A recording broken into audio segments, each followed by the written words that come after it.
The #1 source of friction in your engine is not what you think. Piston rings rubbing against the cylinder walls generate more friction than any other part of the engine. More friction and temperature means more wear and less horsepower. Fortunately, the team at Total Seal knows how to reduce friction and wear through innovative piston ring design. If it takes a piston, Total Seal can build a better ring.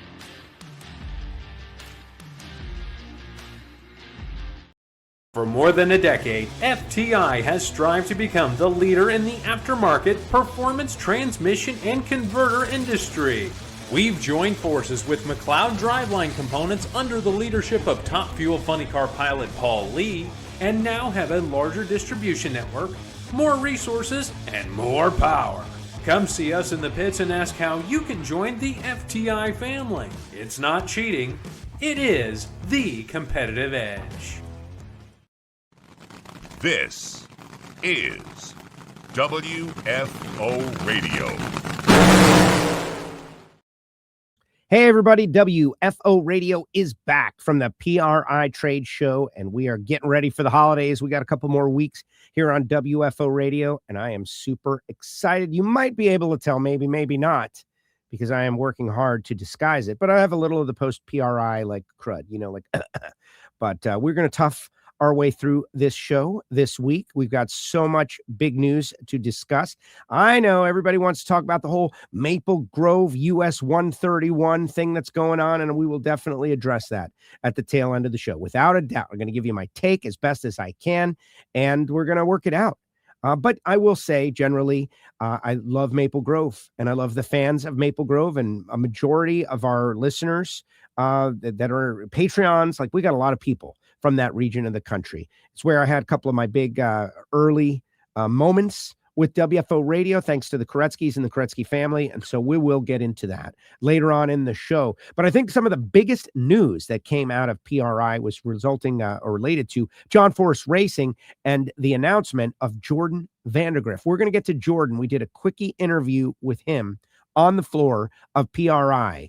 But now we're going to do the full Monty. Like, we're going to dive deeply into this. Jordan Vandergriff driving the Cornwell Tools Chevy Camaro for John Force Racing. So if you're a fan of John Force, if you're excited about Jordan Vandergriff doing the driving, if you're a fan of drag racing or NHRA drag racing, I will ask you to share the show. I do have a couple of people I want to mention before we get started. Just our great sponsors, the people like Foggett. Gary Stinnett had a tremendous trade show out there with the folks at Foggett, the spray for the inside of your engine after you finish racing. Works on so many things. You can get it at Summit Racing Equipment, maybe some new places as well. Our great friends at RodaxCoffeeandGrills.com, Bernie Speed Shop, Josh Hart, teammate to Jordan Vandergriff. We're going to ask him about his teammates, all that stuff. Frank Hawley's drag racing school. Coincidentally, we might end up talking about that as well. There's so much going on, but big thanks to HusseyPerformance.net and Redline Synthetic Oil, of course, Total Seal, FTI, and Jesse Converters. These people make it possible for me to speak with drag racers during the week. And I am very thrilled to speak with this one. He joins us now, driver of the Cornwell Quality Tools Chevrolet Camaro, Mr. Jordan Vandergriff. Jordan. Thank you, Joe. Appreciate it. Okay, my first question. I'm going to throw you some fastballs here. Okay. How stressed were you when Jason Logan and Elon Werner announced you as the driver of the Cornwell Tools Chevy Camaro 2 weeks ago on their Thanksgiving show without your knowledge? Well, I was very stressed, Joe, because I had a couple of conversations already at that point. So I didn't want, they said they were going to do that and have some fun with it and announce everybody that way. But I was like, I don't want to get any, bad juju out in the air or jinx anything or anything like that. So I was very nervous, Joe. I did not like that at all. I did not like that at all. They put you in an awkward position. I didn't know that they were going to do that, but then they started doing it with every single person. And then like, all right, but you were not the guy at that point though. No, I was not the guy at that point. I just had the original conversation, maybe another one, but it was still up in the air, and it wasn't locked down yet. But like I said, that's why I didn't want to jinx it. I didn't want any bad juju coming. So when they said that, I was like, hey, let's just not say that stuff. Come on. I can see it on your face. People should go back and watch the show. It was actually a very funny moment now that we can look back. But I can imagine, like I've had jobs that I've wanted, and as much as you try to play it cool, you want it so bad. And Yeah. I can imagine how badly you wanted this once you kind of knew you were in the running. This has turned out better than you could possibly have imagined, though, right? Yeah. And Joe, did I want it bad? Yeah. I wanted it bad. I didn't sleep much. Ever since things started happening, I couldn't really sleep. I was hanging on every phone call, and I've wanted this very badly for a very long time. I wanted this opportunity to come out and run a full season and compete for a championship. And just so happens, I get this opportunity with John Force Racing and Cornwell Quality Tools as well to do that. I'm getting into a car that's won the last 2 championships and has a very good chance to do it again. So I wanted it bad. And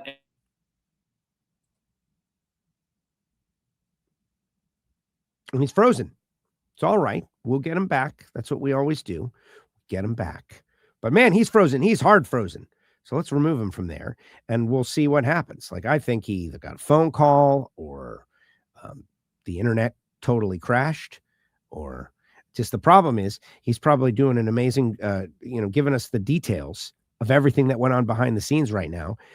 And we're just going to have to wait and see to get him back, Jordan Vandergriff. Now, I'm very excited. Honestly, I think that he's the right pick for this for 100 reasons. And I will share those reasons as we get further into the show. He's signing back on.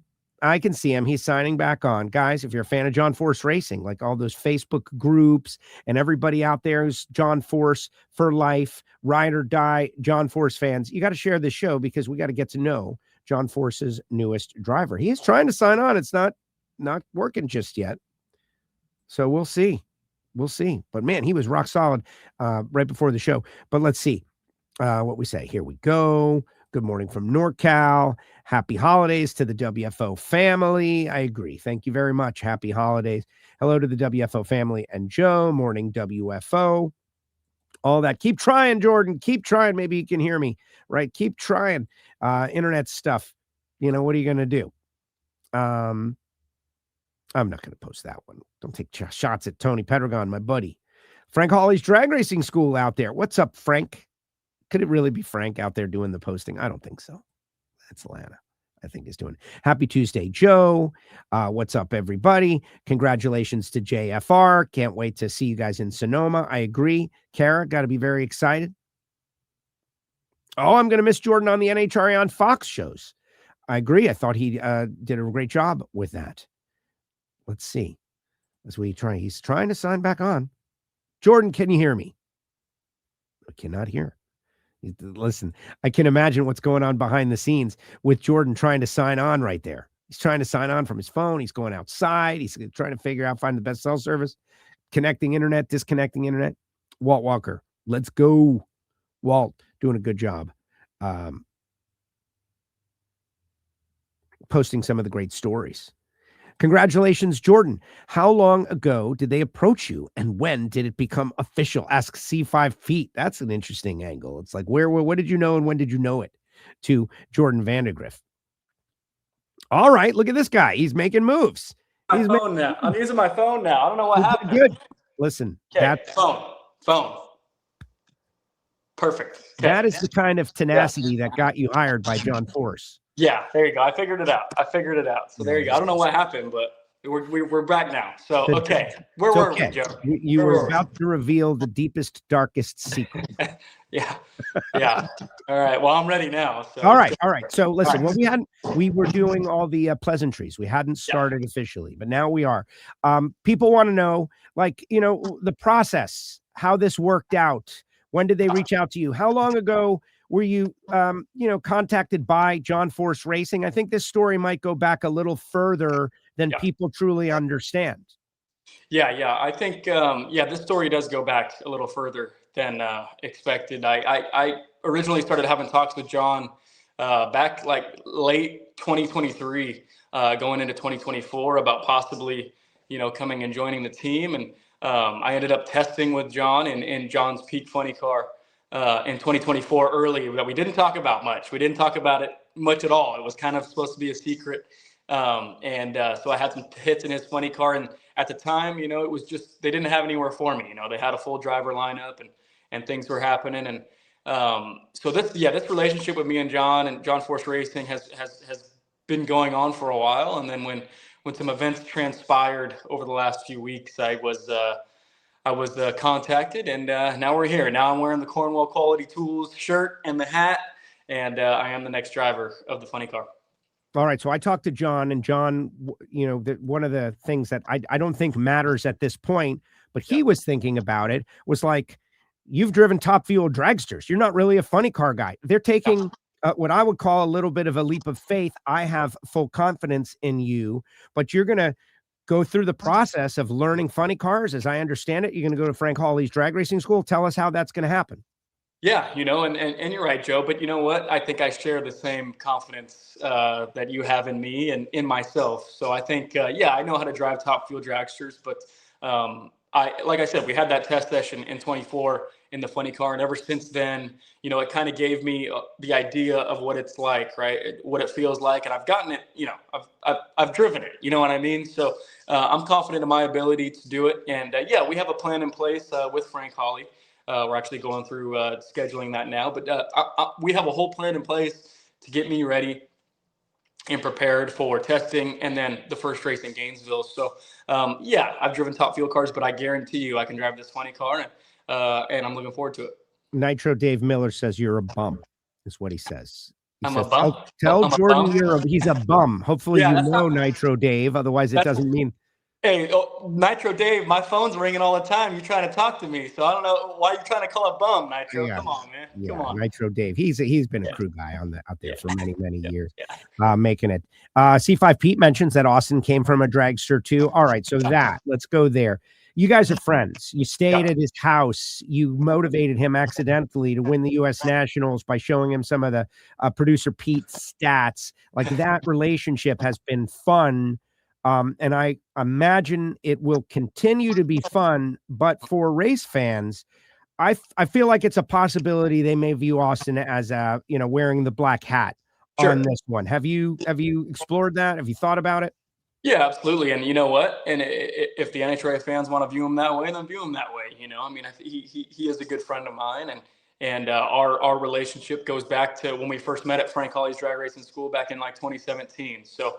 We've been good friends. Our careers have been intertwined this entire time, and now they're even more intertwined. I take over for what he's done in this car and in this company, Cornwell Quality Tools, and I think I'm the right guy for it. I think drag racing, we need this rivalry back. Back when we were rookies, it was fun. It was new. It was exciting. Well, now he's so accomplished, and I'm getting a shot at it. So I think we're gonna have some fun with it. We've texted back and forth, and he's happy for me. And but the trash talk has definitely started already. So I look forward to running him next year. On that note, though, nobody wants the trash talk more than I do. I want it, but I think it's not fair to you to start instantly. You are a couple of years behind in funny car driving. We want you to make the most of this opportunity. You've got to balance opportunity and responsibility with John Force and his fans. So we'll definitely give you to Phoenix to okay, all right. No, you know what? No, and that's fine with me. I know that I'm coming in a little. I don't have as much experience, but you know what? I'm going to be ready for Gainesville. I am. We have this plan put in place, and I know that this plan is going to work, and this plan is going to get me ready. So coming into Gainesville, I expect to be good, and there's going to be some hiccups along the way. These are funny cars, right? I mean, they're unpredictable, anyways. Even the best of drivers, most experienced of drivers, they can get caught up sometimes. But I'm ready for it. I think it's going to be good, and I know that the team that I have, this car. The team that we put together is going to have this thing ready to go. So I need to make sure I'm going to be there, and I will be there. Can you share the crew chiefing combo and all of that stuff? Is that public or not public? Yeah, I mean, I know one is public for sure, Chris Cunningham, and he is going to have some help. And I'm not sure if that's really out there yet, so I don't want to say anything. But it's a very experienced duo and tandem, and the crew we've put together. Is very experienced, and they're very good. So going up there last week, getting fitted in the race car, I feel very comfortable. We've been building that relationship already, and we'll be really good. Well, like people are weighing in. Keith says Jordan will do fantastic. He's a winner. John Force Racing just reposted the stream. Thank you very much. Yeah, that's right. Win by Phoenix. Best of luck, success to you. We're kidding. I'm kidding. That's a joke. You know what? That's fine with me. Come on now.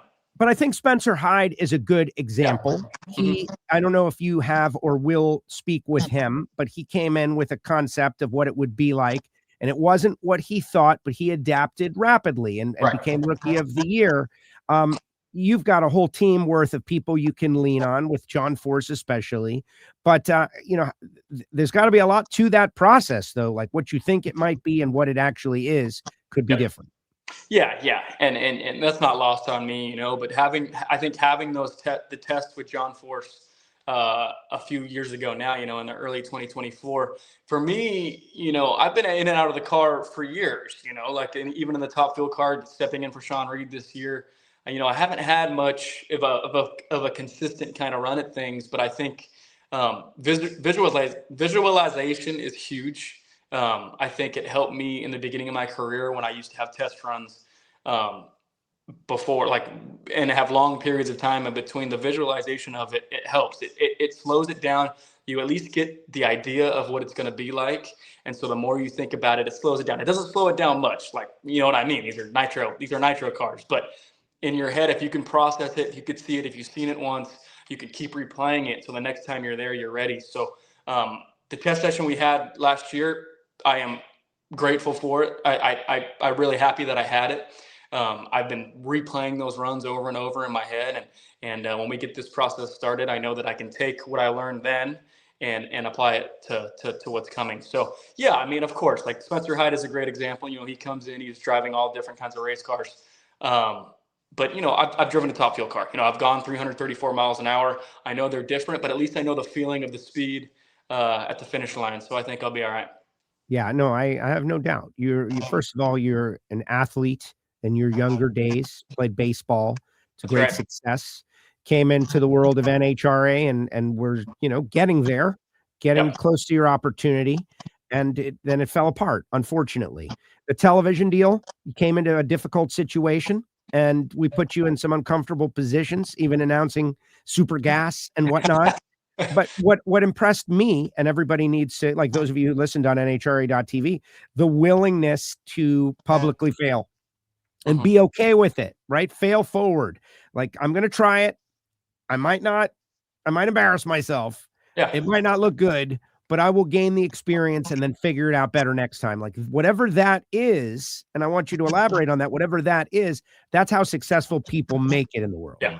Yeah, I mean, I think that's just drive, right, Joe? I am a very driven person. I think, I'm okay with stepping out of my comfort zone. I'm okay with trying things. I'm okay with learning. I'm okay with failing. I'm okay with doing great too. It's just, it's having the willingness to learn and try things and do things and without the fear of failing, and yeah, coming into super gas, announcing super gas for me is something totally brand new. And, but I had you with me, so it was fine. But that's how I live my life, Joe. You try to do everything you can, right? Whether you succeed or you fail, just try it. Do whatever you can. I don't want to have any regrets when I'm older, when I look back on my life and say, man, you know what? I should have given that a shot. I should have tried that. I'm going to try and to do everything that I possibly can. And this is the next step in that process, right? Like driving a funny car for John Force. Absolutely. I'm going to try that.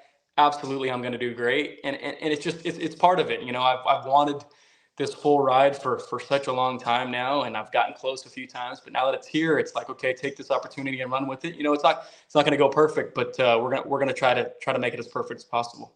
All right, let's talk a little bit about, so Derail here says, are you Rookie of the Year eligible? I don't think you are, right? You raced a lot. Yeah, I don't think so. I lost Rookie of the Year to somebody in 2019. I don't know if remember who that was, but yeah, I don't know. I don't think you amounted to very much though. Yeah. Well, I lost to somebody then. So I would like to think I was second place in that voting, but no, I don't think I'm Rookie of the Year eligible. So it'll go to a new younger talent as well. All right. I want the John Force fans. I am one. Like I've got a John Force story. I got a whole bunch of great John Force stories. I really should write them down. But the one for me, I was at the Gator Nationals in the early 1980s. I was a little boy. We're at the Holiday Inn in Gainesville. I know you know the one, the Holiday Inn right downtown. And John Force was there with his rig. And me and my dad had gone out. I don't really know the details, like was it Monday morning or what, but John's rig was there. And he gave me and my dad a tour of his rig.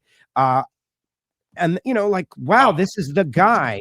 Yeah. This was before, this is like Mountain Dew days, right? Like the early days of John Force, before he was the guy. But he gave us a tour, and this is what John Force has meant to me. Maybe one of the reasons why I do what I do, because like one of the stars that connected with us and dragged us in and showed us his stuff. It was great. What about you? Like your drive for this guy now, that's got to be one aspect of it. But at the same time, you know what he means to all of us. So give us some early Jordan John Force. Like, what does he mean to you?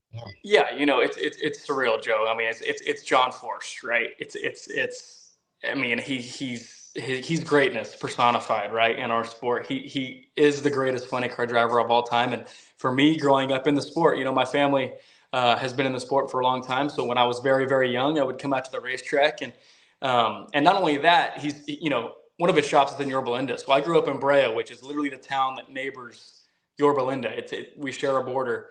And so growing up with John being so close, it was like, man, like the pinnacle of the sport is just right there. And you'd go to the racetrack and you'd see him and his personality, and he's larger than life, right? And he was just, you know, he was like the icon.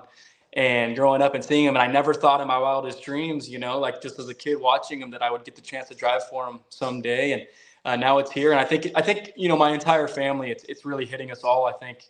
My mom's very excited, and my dad texted me something pretty cool. He said, you know, we've been in the sport for so long, and he's been around for so long. And my dad said, in my 58 years, I never thought my kid would drive for John Force. And I thought, yeah, it's pretty crazy that we're here now. But yeah, he means so much to the sport, and he means so much to me. And I'm so honored that not only do I get to drive for him, but I'm getting the chance to drive a funny car for the greatest funny car driver of all time, which it's just surreal. And not many people get this opportunity. So I'm really fortunate that I get to do it, and I'm going to give it all I got.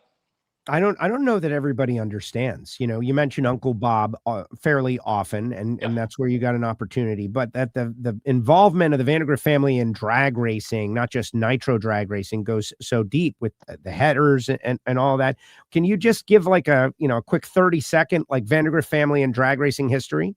Yeah, I mean, it all started with my grandfather, Bob Vandergriff Sr. You know, without him, I don't think we would be in this sport. And he was very involved with Peterson Publishing back in the day. And he eventually became the president of Pro for a little while. So my grandfather was really, really involved in the sport. He wanted to take the sport further. He has great relationships with everybody. You know, John's even told me about, stories about my grandfather and their relationship. And then, my uncle decided he wanted to race. They got a deal. And my grandfather and my uncle formed a team together, and they raced, together for years. And growing up, when I was born, they were racing. And so I was out at the racetrack ever since I could remember. So Pomona to me is my home track. So Pomona means a lot to me. If I could, I cannot wait to race there again in this funny car. But the Vandergriff family, we've been in this sport for a long time. And I think, it's helped me because, I understand the scope of it, right? I understand everything about the sport, and I've always wanted to be in this sport. So now that I'm here with John Force Racing, I'm going to take everything that I've had, everything from my childhood, everything, and apply it to now. That is great. And people need to know this guy wasn't just plucked off of the set of The Bachelorette. Although that is part of your history. Like you somehow as a drag racer worked your way on that show, a big ABC show, and it got a lot of pub and a lot of attention. Your social feeds are very active. You've got a lot of friends from that world still. You've done some reality stuff. I think it is a tremendous benefit. I am hoping that this is that you're going to bring some new eyeballs. Have you heard from anyone from that world about this new opportunity? Actually, a few of the guys that I've become friends with, they've reached out when they saw it, and I'm hoping, look, I love this sport. I love NHRA drag racing. It's what I want to do. It's my passion. It's my career. I want, the goal for me is to make this sport as big as we possibly can, right? Because I believe it can be the biggest, and it should be the biggest. So everything I've done, in the years since I've debuted, has been, well, I did it for love, but I didn't find it. So. Everything I've done, I just want to make this sport as big as we possibly can make it. And yeah, so I look forward to having some of the guys reached out. I look forward to having everybody I've met throughout my life and those experiences out to the racetrack and just bring it to a whole new audience. I'm not a big Bachelorette person. I watched the one you were on. I think it was a little odd that the one you happened to make it onto, there were two girls. I think that kind of threw off the balance. I don't know. I think you would have done better if it was a more traditional situation. That was not traditional. Darren Williams, we know Darren, says, well, when you win your first race, you've got to park the car in the shutdown area and run back like Uncle Bob did. I don't think so, but I do remember that. You don't think so, Joe? Why not? Why not, Joe? Joe? Too long. That's why. Think of what Reinhart and the guys on Fox would be screaming about if that happened in nowadays. Yeah, I've thought about that a lot, and it was such an iconic moment for him, because he was trying for so long, and then he finally got it done, and I think he was just so happy that it happened that he didn't know what to do. He just started running to the guys. So I've thought about that, and if the situation allows, and if it's right, and if I'm there, if everything works out, Joe, I might have to at least try it. If not, then I'll come around the top end like regular. But I think, for me, it's just so special for my family. I think it'd be cool if I did something similar at least. So we'll see though, Joe. Right. Well, just check with the guys on the time on the back end of the show, right? Like we got a hard out, then you can't do it. Sorry. I know all that stuff now. So now I know what predicament I'm putting people in if I were to do that. So yeah, we could work it out. How great was that experience, by the way? Yeah. Like on that, like how much did you learn working with NHRA and Fox for a year? 2 years, Joe. 2 years. 2 years. 2 years. It was great. It was great. The NHRA on Fox crew is world class. They're professional. They broadcast our sport so well, and it's just crazy to see the behind the scenes. Like being a racer and then coming into that environment. You don't understand. There's one more team out there, and it's the NHRA on Fox team. They have so much responsibility to put a good show together, to get everything they need. And it's huge. It's unbelievable what they're able to do, and being a part of that, I was able to see that and learn from it. And I think the biggest thing for me was just being back at the racetrack, right? I wanted to get back to the racetrack. Being with NHRA on Fox got me there. And not only that, I also was able to create relationships with everybody out there, right? I had a free pass to come in to whatever pit I wanted, talk to whoever I wanted. And for me, I don't think this opportunity for me with Cornwell Quality Tools and John Force Racing happens if I'm not out there with NHRA on Fox. I think I was able to nurture this relationship to a point where, we can take this necessary step, to me driving. So I'm very fortunate, very grateful for my experience. I loved it. But I look forward to being on the other side of the microphone for a little while. You know what I mean? I got my interview skills down, but now I need to be interviewed like this, Joe, like this. Well, exactly. No, and Walt Walker, who helps out Bruno race, he says that Bruno should just run to you while doing the interview, and that'll solve it out. I totally get it. That was a port in the storm, and it has worked out. And NHRA has given that opportunity. Ida and others have come in and been with us to learn that, and hopefully it works out for Ida as well in the future. Your fellow drivers, John Force Racing, new look. It's I was looking through some of the old media guys, and everybody was a Force family member, and now it's very different. You got Josh Hart, you got Alexis, you got Jack Beckman.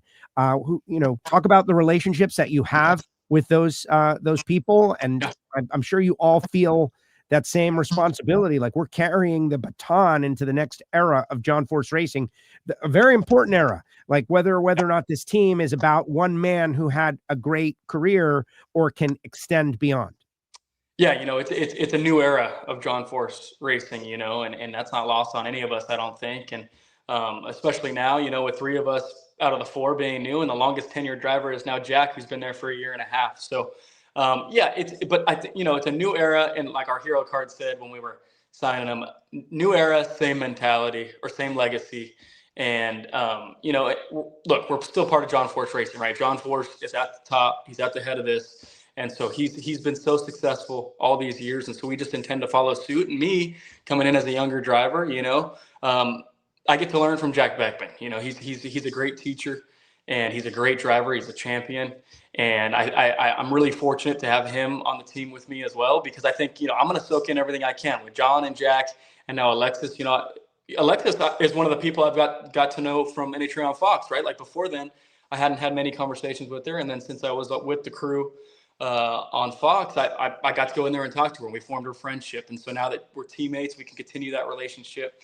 And then with Josh Hart coming over, driving the dragster, Josh and I go back a little bit. You know, we were part of my family team for a little while. So our relationship's cool, and it's cool for us because we always, you know, we said we were always going to be teammates. We were destined to be teammates, and now we are with John Force Racing, which, you know, I think it blows both of our minds. When Josh came to the shop and I saw him last week, he was like, "Can you believe this?" I said, "No, absolutely not. I cannot believe this, but we're here now."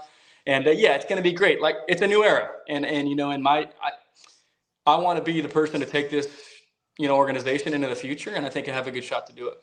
I think it's exciting. I'm so thrilled for you. I could pepper you with questions all day. I do want to ask you about the Cornwell folks, though. I've gotten to know those guys a little bit, just being around, kind of like you were describing, and they seem like great. They've invested tremendously in the sport of NHRA drag racing, and they had the power to give the thumbs down, and they gave the thumbs up.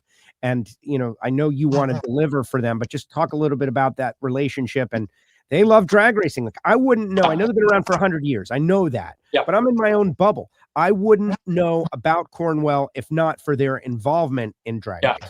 Yeah. I mean, they're the longest running mobile tool dealer, right? And they're huge, and they've invested so much into the sport of drag racing, you know, being the title sponsor of the U.S. Nationals last year, and this relationship with John Force Racing. And yeah, our relationship has been great. It goes back a few years. You know, I met Don Russell at the racetrack a few years ago, and we talked, and I've talked to Bob Studenik on the phone, and it's a great relationship. And you're right, Joe, you know, they had the power to pick who they wanted and who they wanted to represent their company. And I'm super honored that they picked me. And now I feel the responsibility to, you know, help them. You know, I want to help them and help the dealers sell tools and get their name out there across a bigger platform. And I can't wait to get it started. It's just a real honor to be with a company that believes in drag racing as much as I do.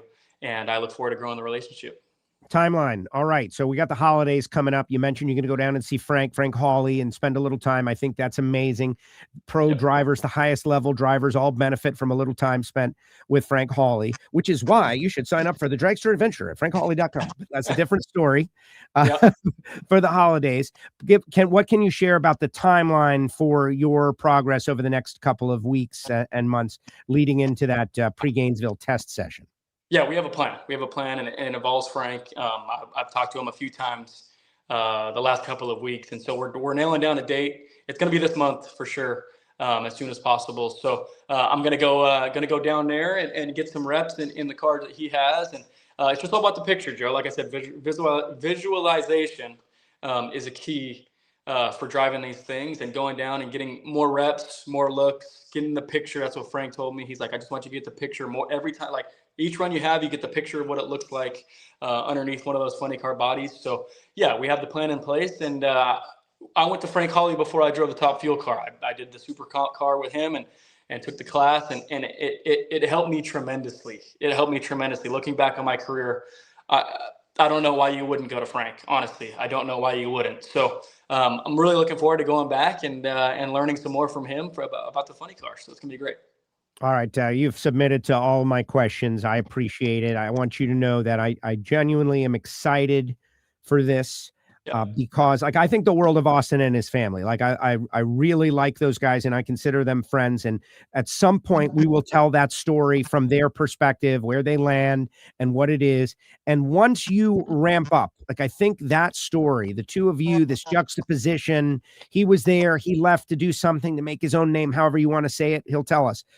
Once you are acclimated to this, once you are feeling good and confident and strong, that is going to be the beginning of something amazing. You guys lining up that rivalry. You know, you can think Snake and Mongoose. You can think a whole host of these rivalries, Snake and Bernstein. You can think of these rivalries over the years. That is going to be a lot of fun, but we're going to give you time. I am going to give you time to get to that. But please let us know when we can go. Okay. All right. Yeah. I'll give you the go ahead, Joe. Yeah. Give me a signal or something like, hey man, I'm ready. Is there anything you want to put out there that I didn't happen to ask you or our audience didn't have? Is there a message that you have for your fans, for the fans of John Force, for the fans of NHRA going into the 75th season? If so, tell them right now. I think I just want to pound home the fact that, just how grateful and lucky that I feel to have this opportunity. I know that it's not, it's an opportunity that, rarely anybody ever gets. So the fact that I am the one to get this opportunity, it's unbelievable. And I just want everybody to know out there, that you Cornwell Tools dealers out there, I know you guys are out there working hard, and you do everything you can. You're driving, you're focused on your craft and your business and your career. I just want you guys to know that I'm going to mirror that. I am going to be a hardworking, dedicated, and I'm going to give you guys everything that I have, because this opportunity to me is everything. So I'm just really excited. I know that I will put the work in, and I look forward to meeting everybody at the racetrack. The Cornwell dealers, come out to the racetrack. Come on, we're going to be there. I want you guys to come see us work, and I'm going to come see you guys work too. So really, really looking forward to this year. It's going to be great, Joe. Awesome. I'm super excited as well. There's a lot of things, US 131, Martin, Michigan. We're going there for the first time. South Georgia Motorsports Park, going back to the Rock, going to the Potomac Nationals in Maryland. Like it is really a new era, not just for you and for John Force Racing, but for the whole thing, NHRA 75. Yeah. I love this. And it's the 75th anniversary, and it's a new era for not only John Force Racing, but for drag racing as well. And, like I said, I can't wait to get started, Joe. I'm ready. I want to take this whole sport, this organization, everything into the future. I can't wait. I love it. Jordan, thank you very much for making the time for us here on WFO Radio. Thank you, Joe. Appreciate it. I will see you soon. Sounds good. There he goes. Jordan Vandergriff. Appreciate you, Jordan. Thank you so much. Jordan Vandergriff with us here on WFO Radio, the newest John Force Racing driver. And you've been listening to the show for a while. Jordan is a good guy, good person, enthusiastic, young, has a fan base outside of drag racing. He was the perfect choice. He is, not currently licensed in a funny car. Doesn't matter to me one bit. He is going to listen. He's going to receive the detail, the training. He's going to pick John Force's brain as best as he can. He's going to learn as much as he can, as fast as he can. And he's going to be great for the sport of NHRA drag racing. And most importantly, he's got the passion. Like, he wants to be here, and he has been doing everything in his power to keep his name and his face out there. Like, that's what it takes. And to see someone like that get the opportunity, I think is also going to be motivating to others out there as the whole sport, drivers become younger, and this whole rivalry that's going to happen with Austin, like, that is going to be so entertaining as time goes by. But again, I would urge everyone, like, give the guy what's fair, right? A season before we start like really leaning on that rivalry. I think you got to give the opportunity to acclimate to that. Chris Cunningham, crew chief. Chris and Jimmy worked together for many years. Now they're going to be on opposite sides. That's fun and exciting. There's a lot of layers to it. One thing I do know, and I hope and appreciate, is that it will be, and I know this, it will be respectful, right? Like, there will be an understanding, I don't want to say like wrestlers, but I don't think there will ever be like a dislike. There will be a respect. Now, Nitro Dave is in there. He's like, why is it such a big secret where the Procks are? Dave, I've been thinking a lot about this. Because everybody, guys in the WFO universe, like everybody inside the sport, knows exactly what's going on, where they are. You really should be able to figure it out. But Dave, the reason is it's respect. It's respect for that, for the game. It's respect for the game of media announcements, for the sponsor, for the manufacturer, for the people associated, for the Prock family, that we all know there's a plan, that they're going to roll out this plan. They're going to have a surprise party. Like, someone's got a surprise party planned, and you know about it, and you tell the person, yeah, there's a surprise party plan. Like, why is it such a big secret? There's a surprise party. Because you've ruined it. Now, I think that they might have waited like too long, expecting like unreal expectations, to wait into halfway into January to roll this out. And, could openly say names and talk about it. And there's a lot of discussion. But in the end, I want people, when I do business with people and when I talk with people, to know that I try to do the right thing. I try to do the right thing by people. Like Castello, he He tried to do the right thing. So I'm not going to just, until they make it public, I'm not going to be the one to be the first to blurt it out. There's a lot of other people planning to do that. I'm choking to death over here, guys. But I'm just not. I know. Maybe it would be better for me if I did. Maybe I would have more listeners. But I think I would have less respect in the industry. And so that's where I'm at. All right, let's get your comments in the comment section, and we'll get into this. The big talk, what everybody wants to have, right? I'm going to do my best. Like these guys clamming up here. Struggling after PRI, guys.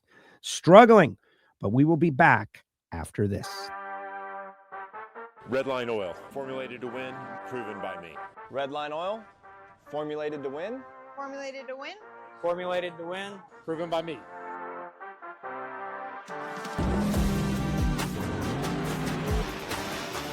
Formulated to win, proven by me. Proven by me. Proven by me.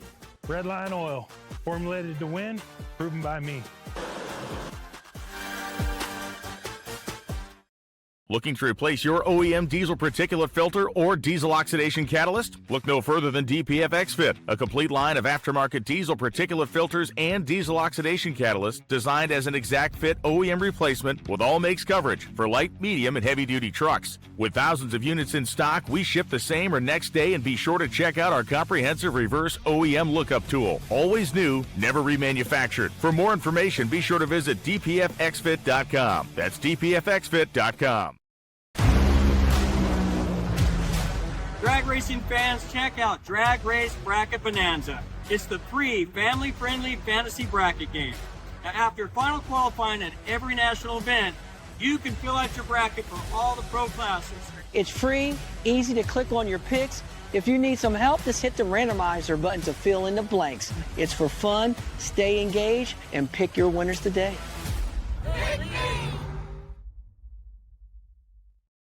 We got to go back, and we have to talk about our Drag Race Bracket Bonanza champions and our WFO Radio Fantasy League champion, that Peter Thompson, who won the NASCAR Fantasy League and gets his name on the trophy back there. We're going to do that all here in the winter break as we continue on. I want your comments in the comment section, guys. What do you think about Jordan, the decision, and all the news at the PRI? I'm going to do my best to go as long as I can. As you can tell, I'm like, we're crapping out here. But if you're a listener to WFO, you know that you get whatever it is. If it's a catastrophe on the air, we're going to serve it up and just own it. I do want to mention HusseyPerformance.net. David Allen and the team over there went and saw them, visited their booth at PRI, had a great time. They got composite gaskets. They got copperhead gaskets. They're doing a great job. They have nearly all styles, meaning, engine styles. They've got them already in the computer, ready to laser cut, material made in the United States. They can ship them out immediately. Go to HusseyPerformance.net. They're located in Beaver Falls, Pennsylvania, 412. Yeah, this is a shop number. So if you need gaskets, make them your spot. If you love WFO, I know there's other gasket companies out there, but why should you pick one over the other? Well, because you like something that they're doing. 412-716-4872. Call David and the team. Also want to shout out to our great friends, Marvin Rodak. And I know I'm hitting you with a lot of spots, guys, but that's just the way it is, right? It's holiday time. Gourmet coffee at holiday time. There's nothing better. 817-924-6821. Call Marvin Rodak, order some of the coffee, and get on board. Best coffee from around the world. I'm starting to see these coffee clubs and people. We've been doing this with Marvin Rodak now for 10 years. The best coffee from Earth, all around it, is waiting for you. All you have to do is place a call to Marvin, who is a very pleasant gentleman, and talk to Marvin about what you like, what you're interested in, and he will take you down a journey of great coffees of the world. Do you want something extremely caffeinated to get you going throughout the day? Do you want something a little more mild? He knows all of that. This guy is an expert.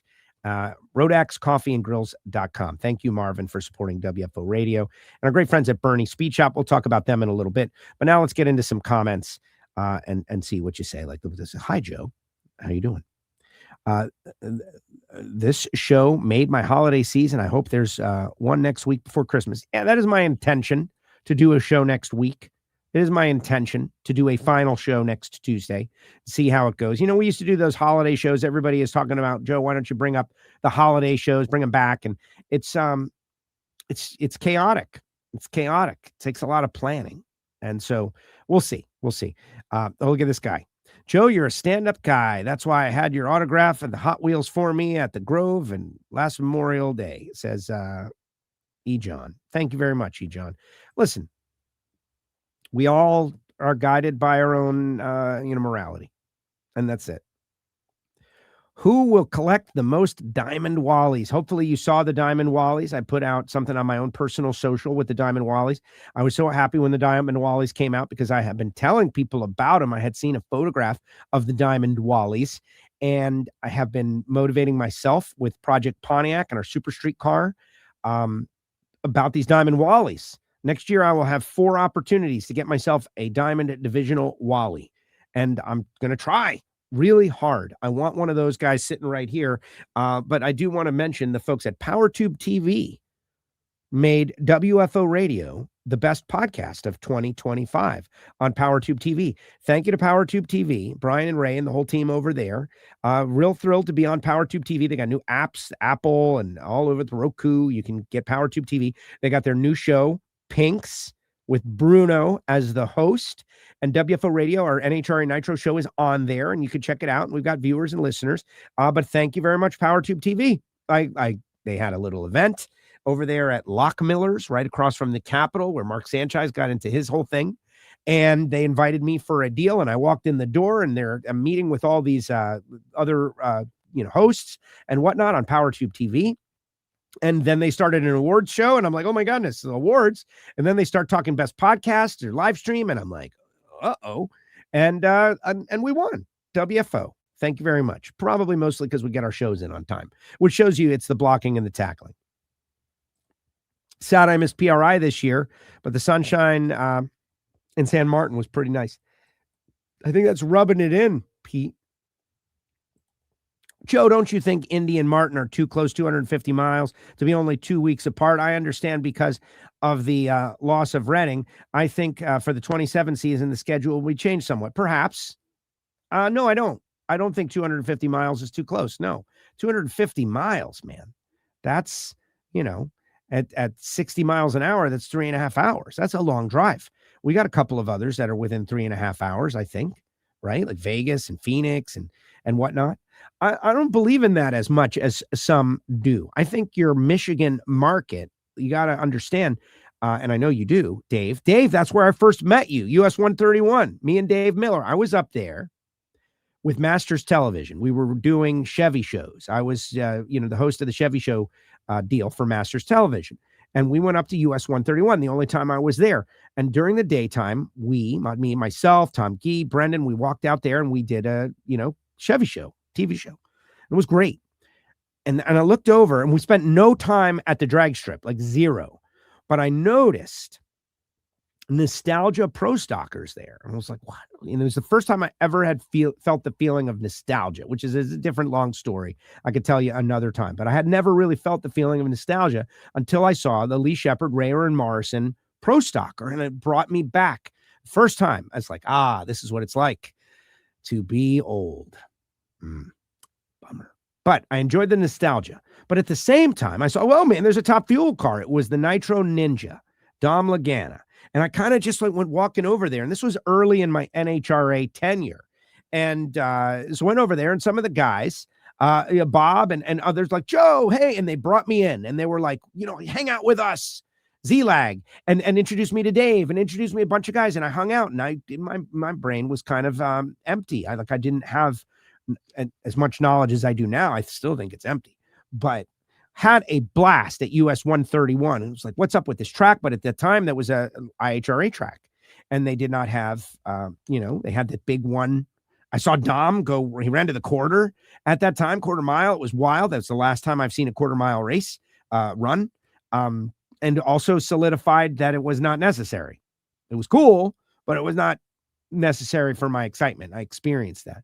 But Dave was great, and we had a blast. Very excited about US 131 coming online. Terry, what's up? Says, howdy, Joe. Great to get your feet wet during the anniversary season. All right, here we go. This is the perfect kind of comment to segue. Let's do it. NHRA leaving Maple Grove is a joke. NHRA needs to grow up. Maple Grove was one of the most and widely considered premier drag strip, known for one of the fastest and most respected venues in the United States of America, says Nighthawk Motorsports Network. Okay, so that's a nice way to get started into this conversation, right? Like just fastball right down the middle. They sold the track. The Koretsky family sold the track. So that's that. And I've heard a lot of really smart people out there make a lot of analogies about Coke and Pepsi and McDonald's and Burger King and all of that stuff. But they sold the track. To my knowledge, there wasn't really a heads up. To my knowledge, it was a surprise to everyone involved. And so I really think, I know a lot of people are very emotional about it. I am very emotional. I'm sad. Like the feeling that I felt was a sadness because I love Maple Grove. More importantly than Maple Grove, I love the people of Maple Grove. And the Koretsky family saved that place and they bought it. And when they bought it, it's their right to sell it. And they sold it. They made the call to sell it to whoever they wanted, which is the deal. You know, I was watching The Godfather the other night. This is business. It's not personal. It's not personal. And you know, at Nighthawk, I think you're taking it a little personal. Taking it personal, blaming NHRA. Like, I don't think that on the raft of possible reactions, blaming the NHRA for anything is really one of the choices. I think you are out of line on that. We'll go a little deeper into it, though, because the news was distributed at PRI, and I found out, and I got 100 text messages, and it was like, the first thought was just sadness. Why? Because things will not be the same. You know, we all have that feeling, like things will not be the same.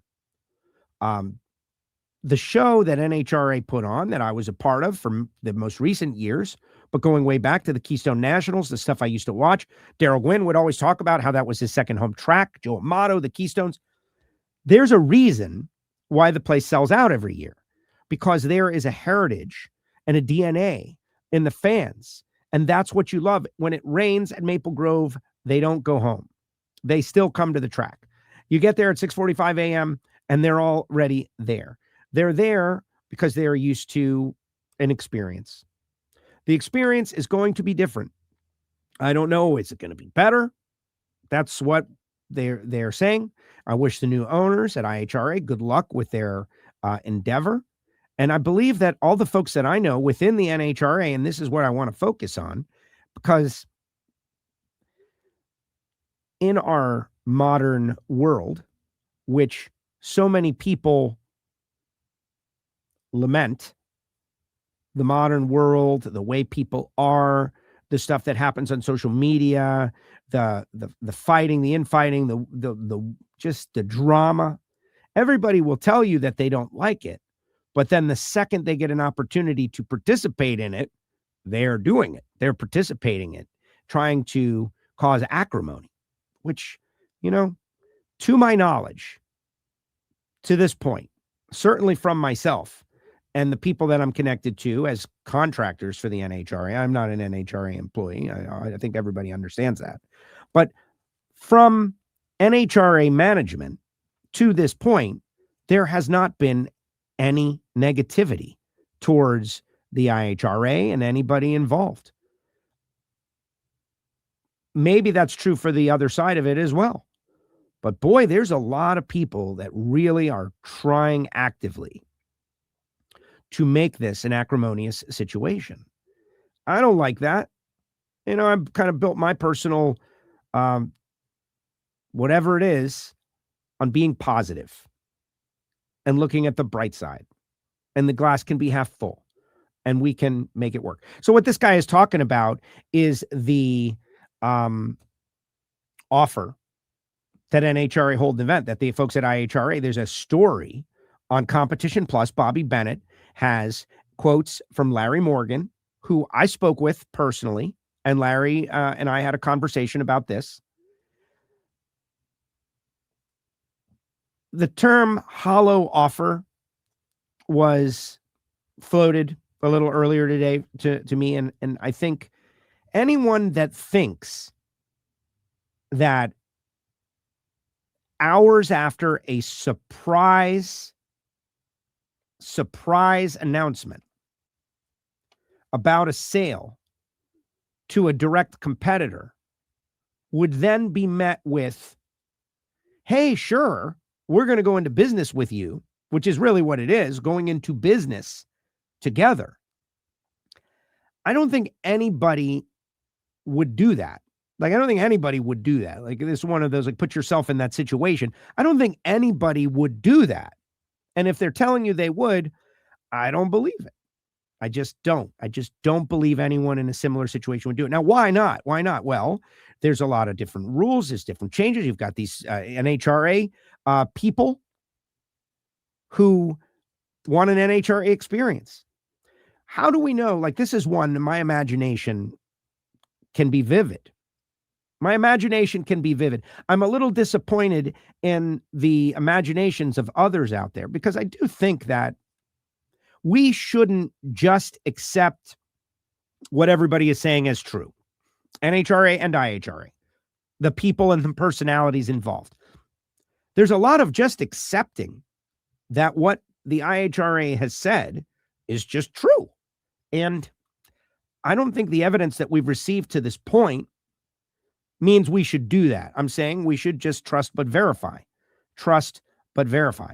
And so they make an offer to allow NHRA to run their race there, I believe, knowing that there was no chance that anybody would accept that offer. Now, the US 131 deal, I know that I have heard about this coming online for a considerable amount of time. There was a process that was in place, and the process was working its way in. I am super excited about going there. So for me, and this is just how I'm going to handle it, it's like you bought or sold a car. There it goes. It's going down the road. And now you look at what you've got. And the NHRA, and those of us, assuming I'll be back with the NHRA, which I believe I will, because they have asked me for my shirts size for next year. I'll be back. This US 131 is very exciting. It's a market. It's a state that is built on the automobile. Is the, Detroit, the car state, if you will. So I'm excited about that. We'll talk about that in the future. Changes they're going to make, all kinds of stuff. The people of Maple Grove. I'm not going to say like all this talk about disappointment for those fine folks. Like if I'm a Lucas Oil racer who's got a class car that likes to run to the quarter mile, it's very different. You're going to get a different program. You're going to get a different product. They're going to give you a different, but it's going to be different. And that's all. It's not going to be the same. It's going to be different. If you liked what it was, you're going to get an opportunity to like something new. The good news is there's still a racetrack there. The Koretsky's didn't sell it to Walmart. They could have sold it to Walmart. They could have sold it to a data center. They could have, who knows? It's still going to be a racetrack. So if you love drag racing, that's fine. You're going to get a new product up there. You're going to get an IHR race, and every fan will get the opportunity to experience it and determine whether they like it more, less, or otherwise. NHRA races, we're going to go to Maryland. We'll be in Norwalk. We'll be in Indy. We'll be in Epping. A little further, I had a guy reach out to me on Twitter. He's like, no, I don't have a race within 3 hours. It's like, hey, bro, I have never had a race within 3 hours. I have never had a race within 4 hours. Every year, 4 hours and 45 minutes to Gainesville Raceway, once a year, every year since 1980. Haven't missed one. Do you want to go to the event? It's really convenient to have a national event track, but whatever. So let's see what, so what is my final commentary? It is what it is. We received the information. The NHRA received the information and immediately countered the information with new information. That is very unfortunate. Nobody is excited about losing Maple Grove. It is sad. The people who controlled the situation, the Koretsky family, made a decision. That decision was made by them, and that's it. It is a little interesting. Larry Morgan who I consider a friend. Remember, I hosted the roast of Larry Morgan. I did that with we had a blast. It was in Norwalk a couple of years ago. Like, I consider like Larry one of my people that I can go to. Some very strong comments in the Competition Plus story that kind of made me curious, right? Talking about how they offer to take the signs down and put up NHRA signs for NHRA. Again, I don't think anybody would do this. Certainly not if the roles were reversed. To me, that doesn't make any sense for anyone to consider that. Like, maybe you can convince yourself of it, but it's an unrealistic thing. No, what are you talking about? You're going to go there. How do we know, just to entertain it for a moment, how do we know that entering into a business arrangement, and when I say we, I mean just generally rhetorical, because again, I'm in this moment, honestly, neutral arbiter here. How do you know that all that is on the up and up? And what do you know what the numbers are? How do you know that once you go into that situation, that things don't turn very negative? How do you know? Very dangerous situation there. Oh, yeah, we're having traffic problems. Who knows? That's where your vivid imagination needs to come in. But Larry says in the quote, look at this, we're not looking for trouble. We do our own deal. It's like, man, again, I spent the weekend watching The Godfather, right? Watched Godfather 1, Godfather 2, a lot of the language. Yeah. But they proved one thing. They do not care about their racers and do not care about the Northeast racers or fans. See, now that is a tremendous assumption. Like that, I don't think it's fair. Like, of all this language that has happened out there, Larry says that they do not care about their racers or fans. They do not care about, no, the track was sold. It has nothing to do with that. So what? NHRA is obligated to do this? I don't see it that way.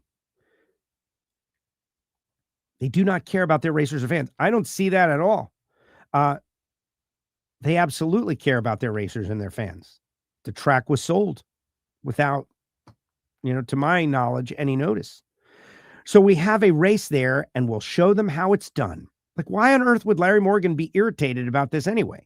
Like, what do they care? We're going to show them how to treat the racers, and the Koretsky's are right behind us.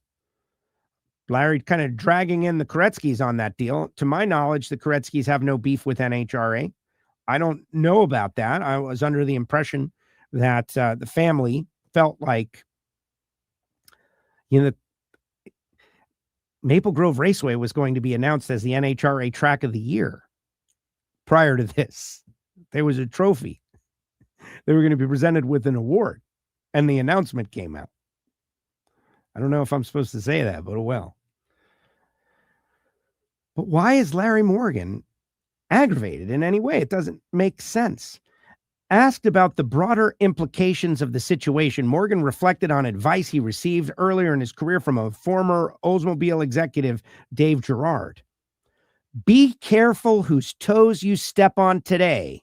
They may be connected to the ass you have to kiss down the road, says Larry Morgan to Bobby Bennett on competitionplus.com. Is it just me, or is this going sideways? Like, what is that about? Who's stepping on anyone's toes?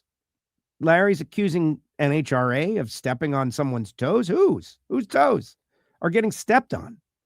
And there seems to be an implicit threat there about having to kiss someone's ass in the future. I assume he means the IHRA. I don't know what this is all about. Because again, has there been any negativity from the NHRA side, from an executive, from Glenn Cromwell, from anyone that we all know? A quote that can be produced. And so that's why this is it's becoming troubling. Let's see. And then Morgan talks about this Mr. Darrell Cuttle. Darrell Cuttle is real. There's nothing fake about him. Who said that? Like, where did that come from? Why would you say that? What's the need to say that? No one is suggesting that there's anything fake about him. To my knowledge, Certainly not from the NHRA side of the universe. Is that a concern? I don't know. But you step on him, he will step all over you. Okay. Now that's a that's a threat. If you step on him, who's stepping on him? Are they like kind of playing the victim? I don't know, playing the victim here? For what? They just made a major announcement. They got one of NHRA's big facilities.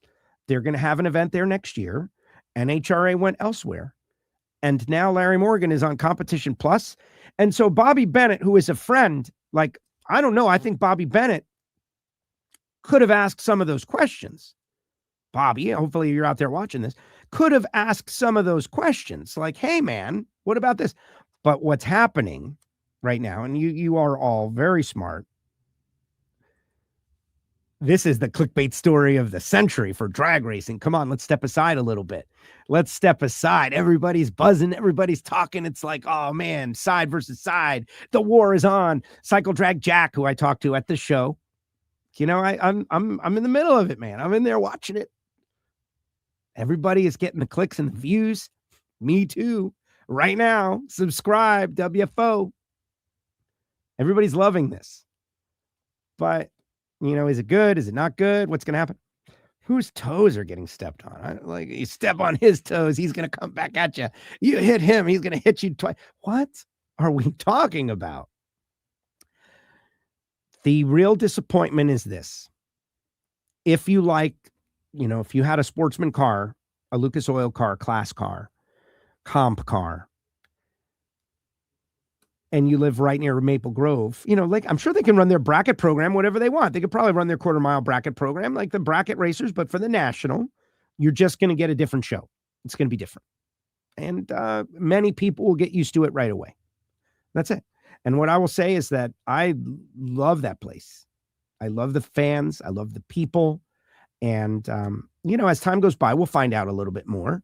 Like, did the Koretsky family, are they obligated to tell NHRA, like, first right of refusal or something? Like, I don't know. I don't think they are. They can do what they want with the thing that they own. They got an offer. They spent some money. They put some money into it. They got an offer. They sold it. I think in our, you know, capital, shark being shark, you can't blame it. Let's see. All right. Let's see. Now, I've talked for a while. Let's see what people have to say about it. Let's see. I could always just tap out because I'm sick.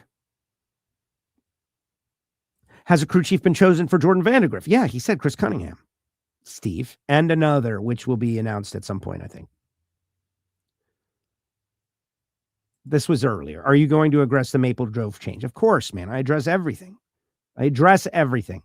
But, you know, I don't think I'd go crazy with it like people would like me to. I noticed there's no Legend Series at any of the events. Do you know why? Don't know why about that. I do know the Street Outlaws thing. The Right Trailer Street Outlaws thing is kind of interesting. And, you know, those guys needed a place to race.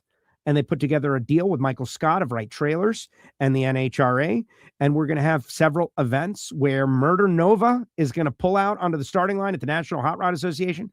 How much has things changed? That's pretty cool, right? I'm excited about that. Let me run down my news. Like US 131, big news. Right Trailers, Street Outlaws, big news. FMP is the title sponsor of the Arizona Nationals. That's cool. Aaron Brooks to Dave Richards. Happy about Aaron. He was unemployed for about 10 seconds. Buddy Hull, team owner, 15% pay increase to NHRA, now $2,800 to win an NHRA national event, $5,000 for Indy. A step in the right direction, certainly. Yes, entries increased, $55. I talked to plenty of racers, myself included, willing to pay more to get more. I think everybody, you know, like the million, $2,000, you get a couple $100,000. Payout increases with entry increases. You know, there it is. Let's see. WFO for life. Congrats on the award. Now we know where we are in the comments. Michigan market is big. It will sell out. Oh, yeah. They'll sell as many tickets as they make available. I would get your tickets early as soon as they go on sale. I would love a major event at PBIR if it could be saved, says Keith, who's a Florida guy. Yeah, right? Like, hey, IHRA guys or anybody with money, buy that track. Save the track in South Florida. You know, that one's too expensive. That's the problem. South Florida real estate is too expensive. US 131 is a great facility. It is. It is. I can't wait. And then everyone knows the family, and everybody's talking about, oh, the family. Like, I don't know anyone personally there. I'm not, you know, that inside on that, being down here in South Florida. But that's the beauty of it. I'll get to know them. I'll go crawl all over that place. And I'm excited. Like, we're going somewhere new. Grand Rapids Founders Brewery, and a whole bunch of breweries up there, you know, because they love to drink in Michigan. I'm out here dancing for joy over Mission getting a national event. Yeah. Think about that. 2.5 hours already booked a hotel. That's smart.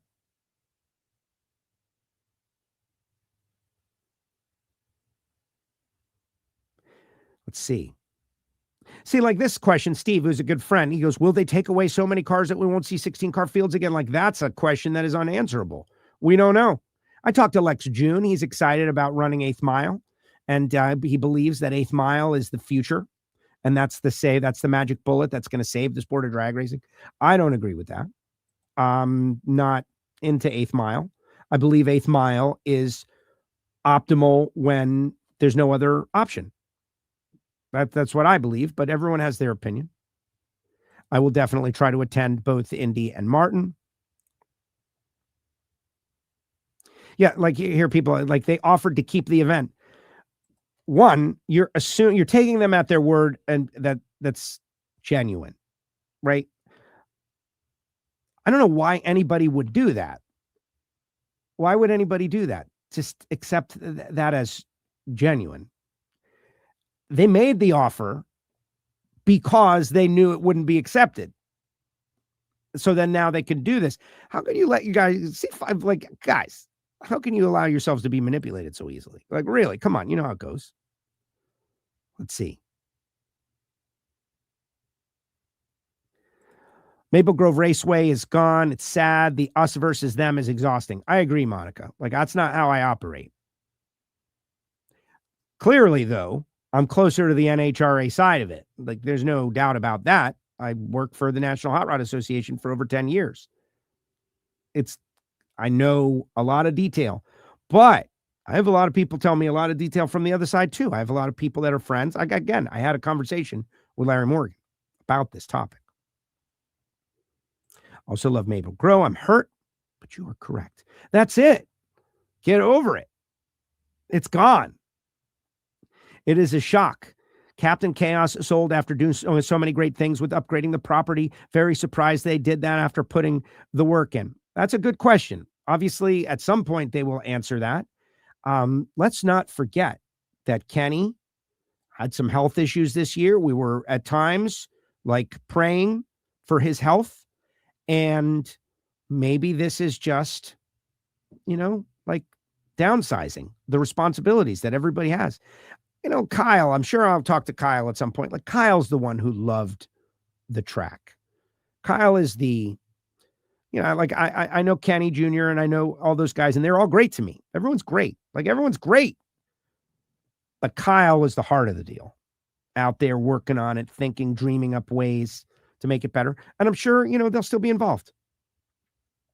But it was their choice. And, unless you want people, that's the thing about when you're in business with things that people love, they're going to love your stuff. And then they're going to want to, offer their opinion. 8th Mile fuel and alcohol cars at the Grove, sad day. I wouldn't choose it. Dig deeper as to why the Koretsky sold and to the IHRA and when the 2026 NHRA schedule had just been announced. Well, I don't know.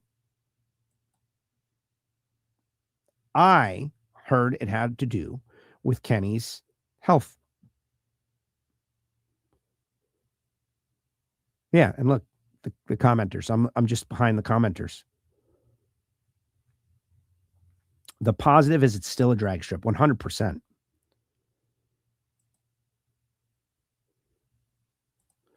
Joe is 100% NHRA. Joe, it's time to look outside the box. Both series can be great. There is a reason why tons of drivers are making a move to IHRA. Okay, so tons. I don't measure drivers in tons. I've heard that term thrown out there. That is everyone's choice to make. And again, Nighthawk, behind your comment is the accusation that anyone thinks otherwise. No, nobody on this side of the universe, may I speak for them for this 1 second, has said anything publicly to the contrary of that. Racers are willing to choose. I've said the competition is a good thing. And that's it. Like, where are you getting this? I don't quite get it.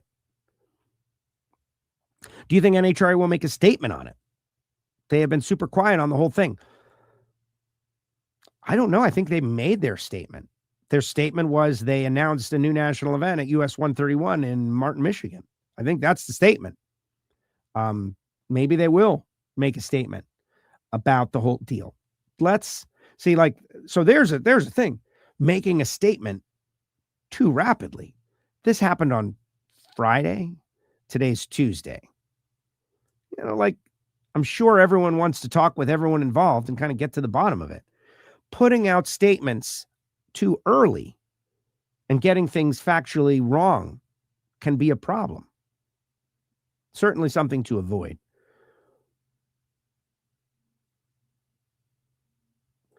Let's see. To Joe and everyone in here on the weekly, have a great holiday season. Thank you. Whoa. We're going to be on next week. Don't disappear.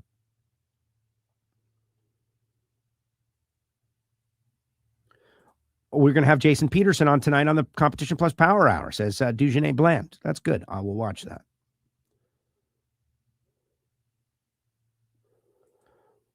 But you can have Test and Tune at Immokalee, which is running right now. Hey, Randy. Immokalee, right? I would love to go over there, but I gotta pull the axles on Project Pontiac. I gotta pull the axles. I was talking to the guys at Mosier, and they got me frightened.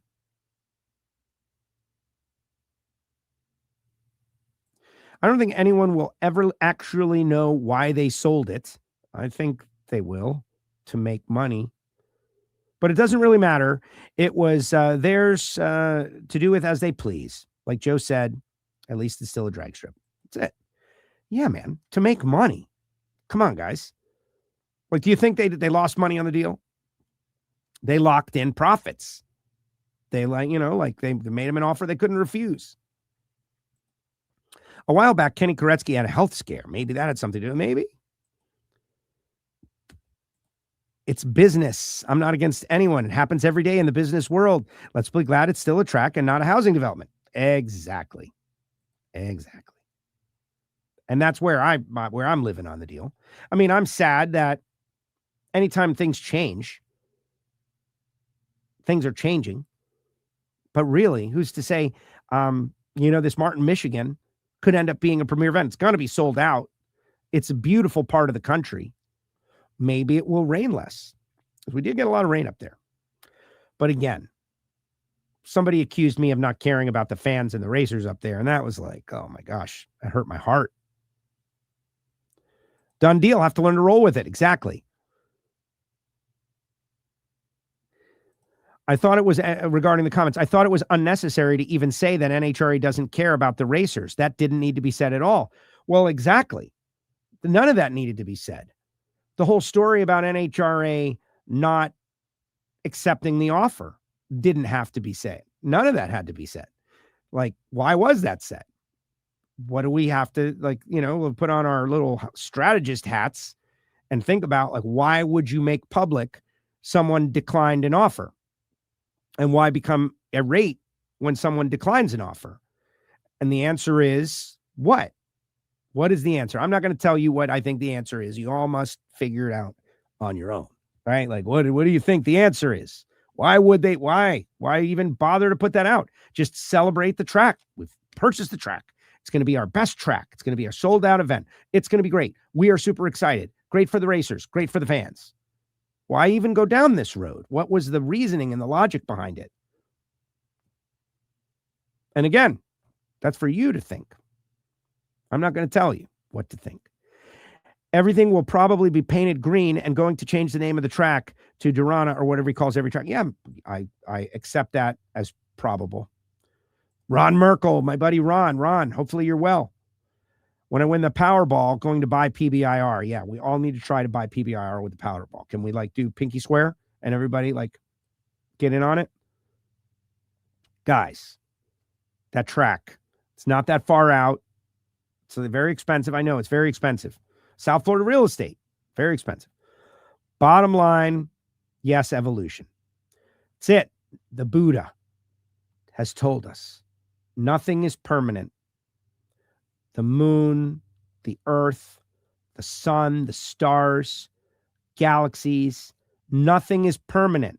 It's all in a constant state of change. The fun you had at Maple Grove, NHRA, all that time, Joe Amato, those memories, that time is now becoming something different. The only consistent thing is change. My family races in the IHRA, my local track. That is what it is. And I still like NHRA racing too. I go to Bristol. Right, exactly. Samuel, good attitude. Good attitude. And this is the thing, what I would encourage people to do, and this is something that I'm doing now for fun, is trying to notice the people that are trying to divide. Who are the ones that are trying to divide the very small drag racing fandom? And who are the ones that are just trying to continue to go about their lives? I'm taking note of that.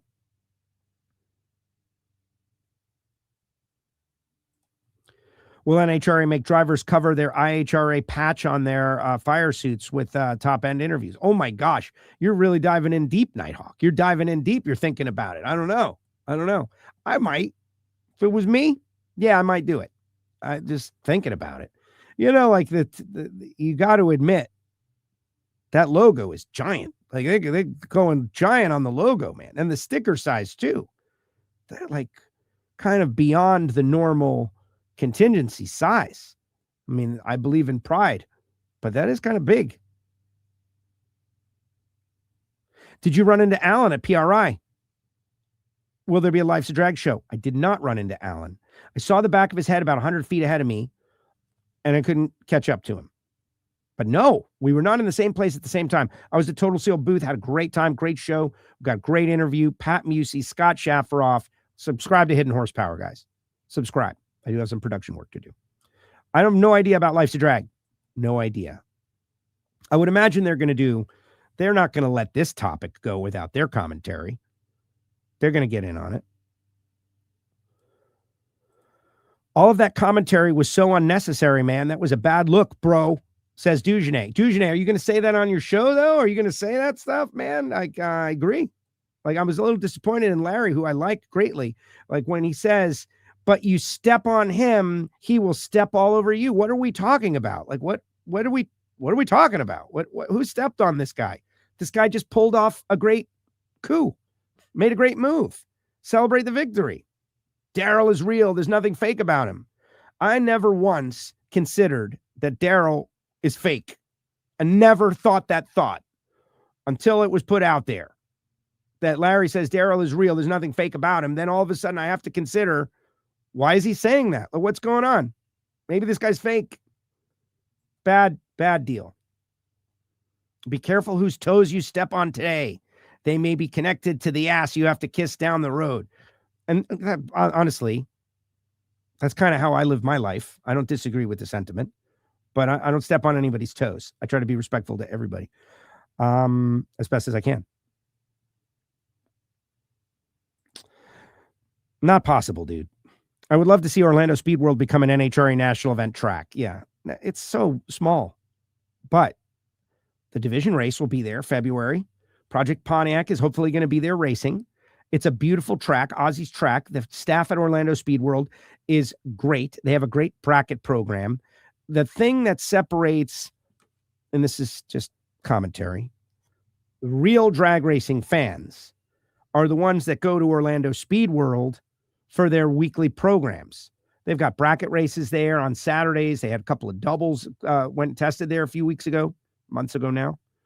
That's when you got to go. You don't just go to the National. You got to go during the season. And yes, Orlando Speed World gets my highest endorsement. I love that track. I love parking on the grass. I love the trees. I love everything about it. The big wall, the staging lanes. It reminds me of being a kid and the first time I went there and all the fun that I had. And it's amazing. 3 hours. It's not that bad to get there.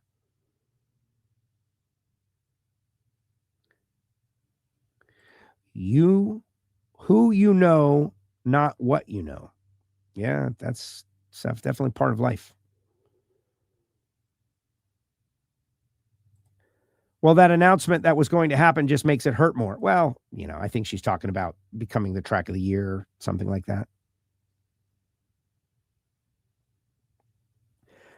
Finally, Michigan gets a national. That's the story. Who was it who was telling me, like, life is lived out the windshield, not the rear view mirror? Like, this is an event that occurred. It happened. And so, how much time do we spend like being sad? I agree. A couple of weeks being sad. But at some point, the excitement about US 131, Martin, Michigan is going to take over. People are going to realize like that's going to be a huge event. Think about our Canadian brothers and sisters. They don't have to go very far. You drive in from Windsor and drive up. See, I know a little Michigan geography there. It's a flex. Now that the 2025 season is over, what are you most excited about 2026? The Street Outlaws thing. I mean, I'm not most excited about the Street Outlaws thing, just so you know, but I am excited about it. Like, I think those guys are going to be cool. I think that's going to be interesting. And I do think they're going to bring fans in. I think they're going to have a bit of a fan base that comes in and they're going to experience the whole NHRA package. It's going to be great. I'm excited about the Diamond Wallies, Blake. I'm excited about the 75th season and those Diamond Wallies, those one-of-a-kind Diamond Wallies that everybody, who, people like me have an opportunity to get something that Garlitz and Snake and Shirley never got the opportunity to get.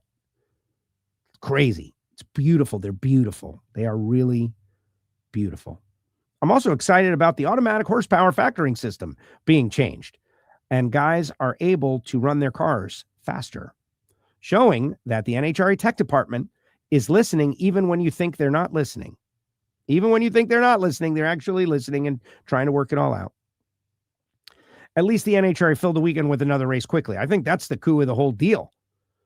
They lost their first countdown race for about 48 hours, and then they replaced it with something impactful.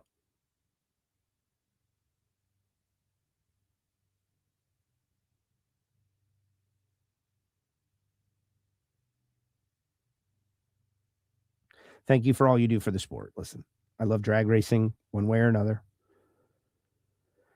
I may have to click on Competition Plus to read that. Yeah, I think I read the important parts. Sorry, Bobby. I agree with you. I don't understand the tactics. It's just jab after jab. It's jab after jab. Right? Why? None of that. Well, listen, the, media rollouts of various things haven't been that great. Cycle Drag Jack is a drama queen. Jack. Hey, man. Jack came out of the wrestling world. He knows how to play the heel. He is out there stirring it up. And that's what people need to understand. He's stirring it up. And it's stirred up. And drag racing fans are out there. It's just unfortunate to see so many turning against each other. No more Mountain Motor Pro stocks. Kind of surprising. Nah, I don't know. Not surprising to me. Not surprising to me. And you never know. Here you go. How about Johnny Lindbergh gone from Paul Lee? And he shortened his schedule next year. Yes, I spoke with Paul. Paul showed me a video of just the carnage of the course of the season, the things that they remember. Paul, he's a business owner and everything, but they don't have a big sponsors. So they have shortened their schedule next year unless they were able to ink some sponsors. But the thing about Johnny Johnny is not going to be unemployed very long. In fact, I think he is already reemployed. I just can't tell that story until they tell it. No more Factory X, no surprise at all. Yeah, the best laid plans. That didn't go as we expected. Sad. Hashtag sad. How much will the rules text stuff change for those outlaw guys? And are they racing at a sanctioning body? I don't know, man. I don't know about that. I think it has to do with safety. They, their seatbelts got to be in date. They got to have the right safety gear.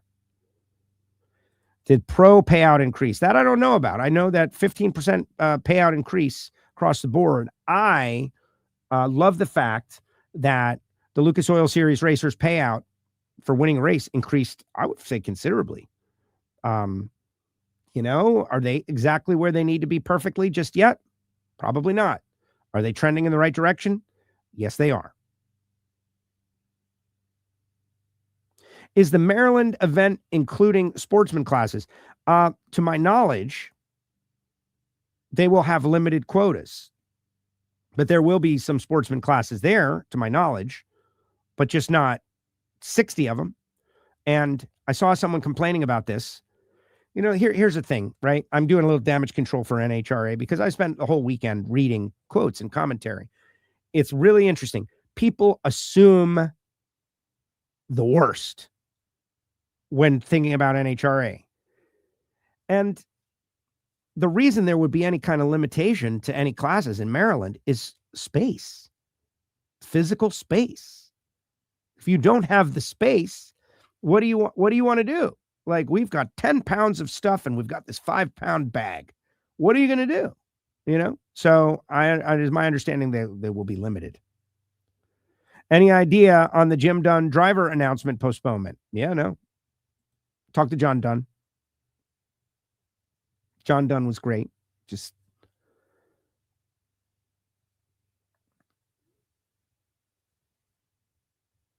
the whole, like, this guy, Top Fuel Funny Car, speed. I think speed's important. I like that 340 coming up on the board every once in a while. I'm happy with that.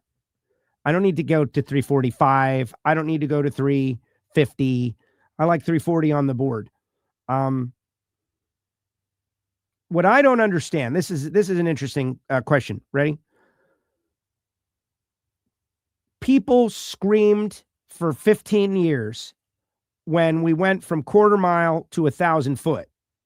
But now, many of the same people are okay going to 8th mile. And that's the future of the sport. So quarter mile is great. And 8th mile is great. But 1,000 foot, that's the one that we can't go to.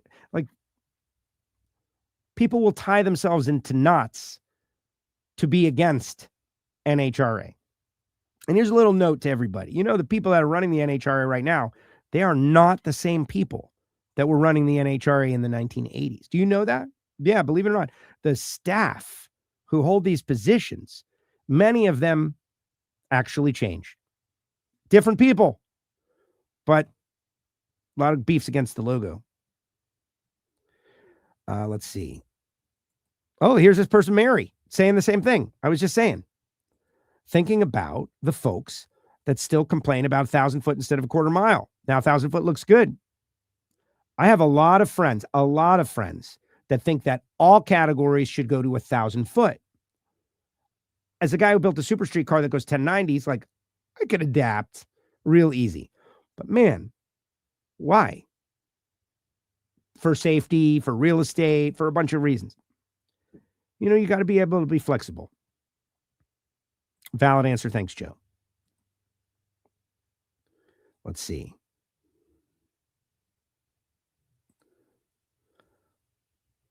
Come enjoy the Mitten. You will love 131 Motorsports Park. I'm very excited about it. Again, I've been there. I just hope him buying all those tracks in a few years, he doesn't just end up and sell them. That's a topic that has been discussed.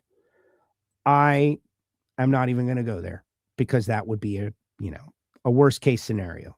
Let's not even consider that.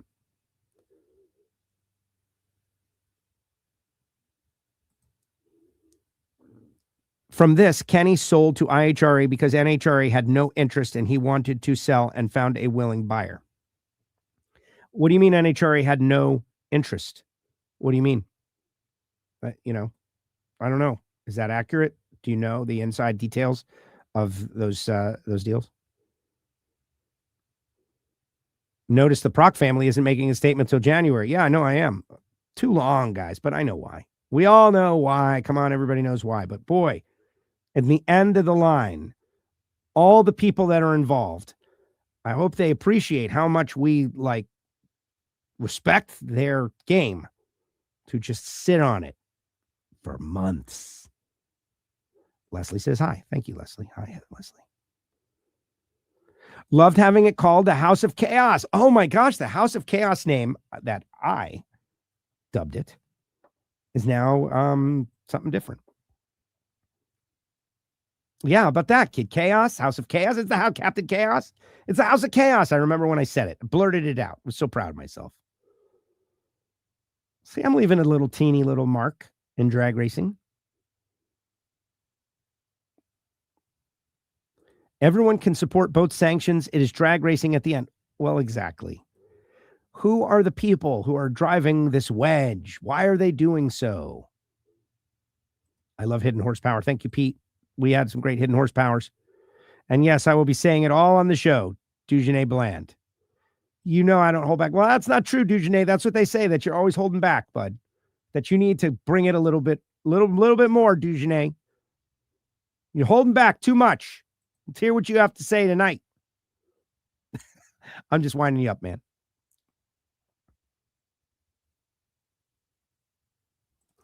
IHRA is going to buy Orlando Speed World next. Just seen this post on X. Someone must be trolling their X feed. Maybe. That's the thing. So the story of T. Wayne Robertson, when Angel was on here a couple of years ago talking about she wanted a lobster. I always remember that. She didn't feel right ordering the lobster. And T. Wayne told her, we have a lot of problems at the R.J. Reynolds Tobacco Company, and money is not one of them. That seems to be the case here.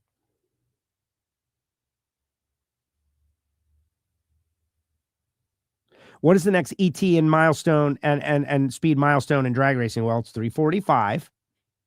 It's really 344, but we like these round numbers. And 359 in ET, 359.9. I don't ever need to see that. I am thrilled with what I'm seeing right now. But you would think eventually there would be some sort of deal. There is a point, and that's what Lex June was telling me. He doesn't like the rev limiters. He doesn't like, it's too fast. Too fast. And so that's why we have to go 8th mile. I don't know. Why not go 100 feet? And we really won't have any problems. I'm close to BMP, so we patron that for our local track, 50 minutes. Orlando is farther from me. Joe, appreciate the comments. Thank you, Bobby. Yeah. The story is on Comp Plus. You can go read it yourself.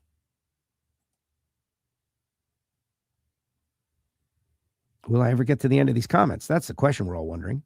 Competition is good between organizations. This is basic. Yes. We had it in the 410 Wing Sprint Car National Series as helped big time for the sport for everyone. I don't disagree with that. That competition, I worked at XM Satellite Radio, and there was Sirius Satellite Radio, and we used to compete with one another. That was really good. People were going after it. But then they merged, and, hundreds of people got fired, and I think there was a stagnation that came. Competition is good, but that's what it's got to be. It's got to be just healthy, respectful competition. I'm all for it. But we all know that. Trying to decide on what other NHRA event to go to due to the Maple Grove selling. Live in upstate New York. Any recommendations? I've heard great things about Epping. Any recommendations? Well, I think Epping is your first one you got to go to. If you've never been there, Jeremiah, Epping is great. Unless that gets who knows which track is going to, who knows what's going to happen. I will always have an answer for you, no matter what. I will always have you can't go wrong going to Vegas, bro. Can't go wrong going to Vegas or Sonoma or Pomona. But if you want to drive there, Maryland is within reach, and Epping is a great place, great people. Love those racers. They're basically the same vibe as Maple Grove, but a little smaller. Happy early birthday, Joe. That's over a month away.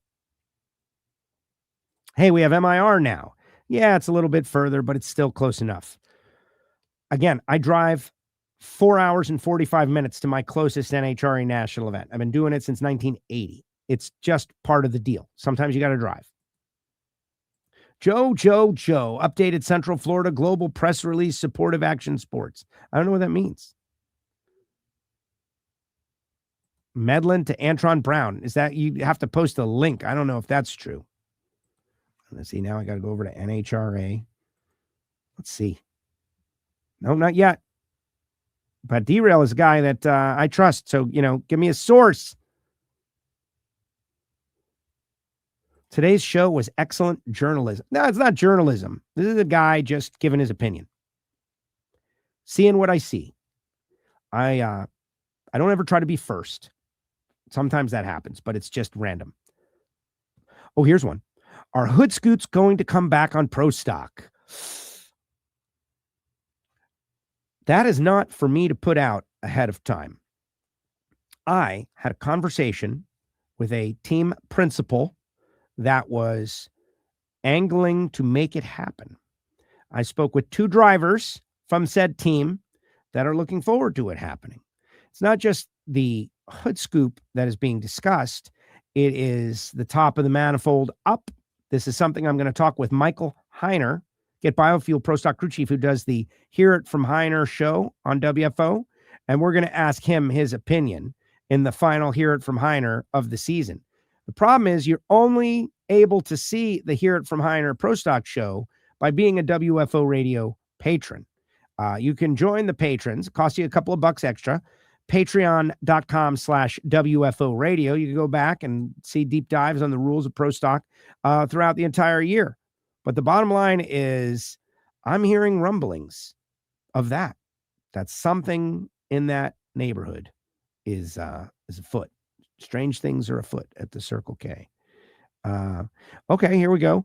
Antron Brown said at PRI that he brought John Medlin into his development group. See, when you say development group, I don't know what that means. Is he a consultant?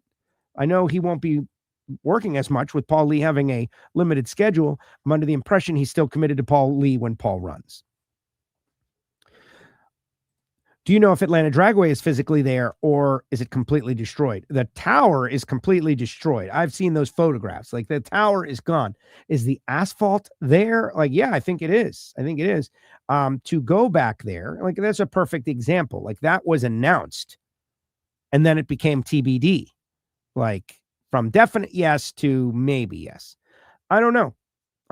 I'm excited about South Georgia Motorsports Park. Don O'Neill is now the general manager at South Georgia. Just kidding, Don.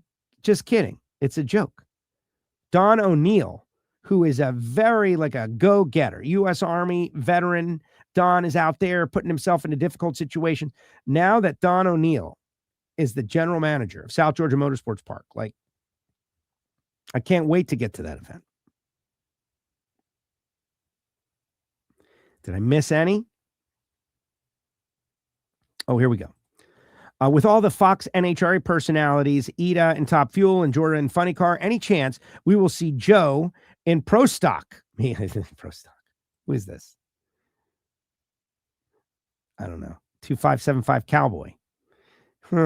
No, the answer is no. They don't let me just drive a Pro Stock car. I'm super excited to drive my own car, guys, to have Project Pontiac out there and to go racing. Like, really, that's what it's all about.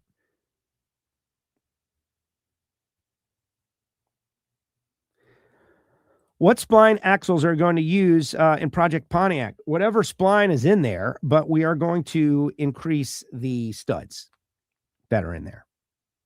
That's the plan. Eventually, there will be a full rear end swap. The price is considerable, certainly to me.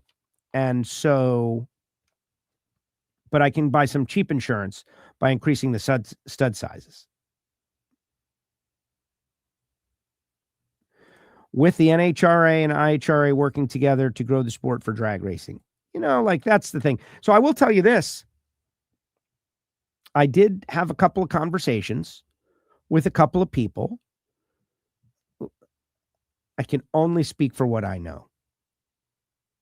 And there is no acrimony from the NHRA management side. There just isn't. Not that I've asked some questions because I don't want to come on here and say something that makes me look foolish, it makes me look ridiculous because a man in my position can't afford to be made to look ridiculous. That is a Godfather quote. Just, 7 hours of Godfather this past weekend. I'm heavy into it. But I'll ask questions. What's the position? What's going on? And it just isn't there, guys. It just isn't there. So, and in fact, like the quotes that I'm seeing in the Comps Plus story, right? You step on him, he will step all over you. Like that was the first real moment of the whole thing. Why did that happen? Where'd that come from? Where's this coming from? Now, I guess I am amplifying it. I could have not said anything. Guess I could have done that. But people want to know, is Don O'Neill still at KTR? No, I don't believe so, because he's the general manager of South Georgia Motorsports Park. He's good, but I don't think he can be both. First US 131 race, 1974, Popular Hot Rodding Nationals. Fantastic. Exciting. Heard from a former Atlanta track employee that the money offer wasn't enough for him to purchase Atlanta Dragway. Oh. Yeah, see, that's stuff, no offense, I don't go that deep. Worried about cats and whatnot. Thanks for answering all the comments, Joe. Appreciate what you do for the sport of drag racing. Don has been gone from KTR for a while. Yeah, and that's it. End of comments. Thank you very much. Guys, I love doing this show. I love the sport of drag racing. I love everything, even when it's a little negative, right? Like there's some sadness in the deal, but this is what it is. Moves and maneuvers and people buying and selling. It's actually a very exciting time. I would implore my friends and listeners and people to resist the urge to try to make it negative, damaging thing. Doesn't have to be that way. There's going to be competition in the public.